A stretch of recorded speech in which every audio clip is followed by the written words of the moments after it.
প্রিয় ভিউয়ার্স, আজকের ভিডিওতে আমি আপনাদের সামনে লক্ষ্মীর ভান্ডার এছাড়াও বয়স্ক ভাতা, বিধবা ভাতা সমস্ত নিয়ে কিন্তু আপডেট জানিয়ে দেব। গুরুত্বপূর্ণ আপডেট, দুর্গাপুজোর আগে গুরুত্বপূর্ণ আপডেট। ভিডিওটি শুরু করার আগে অবশ্যই বন্ধুরা পাশে থাকবেন, চ্যানেলটিকে সাবস্ক্রাইব করে রাখবেন। দেখুন, লক্ষ্মীর ভান্ডারের টাকা কিন্তু দুর্গাপুজোর আগে সকলের অ্যাকাউন্টে ক্রেডিট হয়ে গিয়েছে। আপনারা অবশ্যই কিন্তু অ্যাকাউন্ট চেক করে দেখবেন।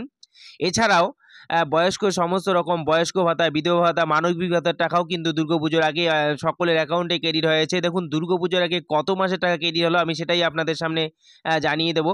দেখুন, দুর্গাপুজোর আগে 1 মাসের টাকা কিন্তু লক্ষ্মীর ভান্ডার ক্রেডিট হয়েছে। আরও 1 মাসের টাকা আপনারা খুব শীঘ্রই 2-1 দিনের মধ্যে পেয়ে যাবেন বলে জানা গিয়েছে। তারপরে আমি আরও একটি আপডেট আমি আপনাদের সামনে জানিয়ে দেব।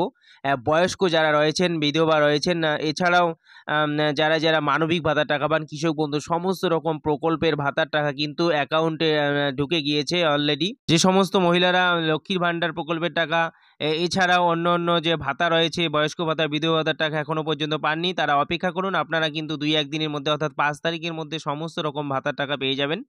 তবে সমস্ত প্রকল্পের ভাতার টাকাই কিন্তু 1 মাস করে ঢুকেছে।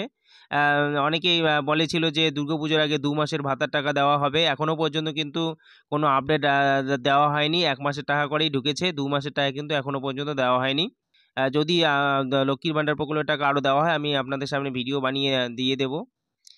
দেখুন, ভিডিওটি ভালো লাগলে অবশ্যই চ্যানেলটিকে সাবস্ক্রাইব করে রাখবেন বন্ধুরা, পাশে থাকবেন। পরবর্তী আপডেট আপনারা খুব শীঘ্রই পেয়ে যাবেন এই চ্যানেলেই। ধন্যবাদ।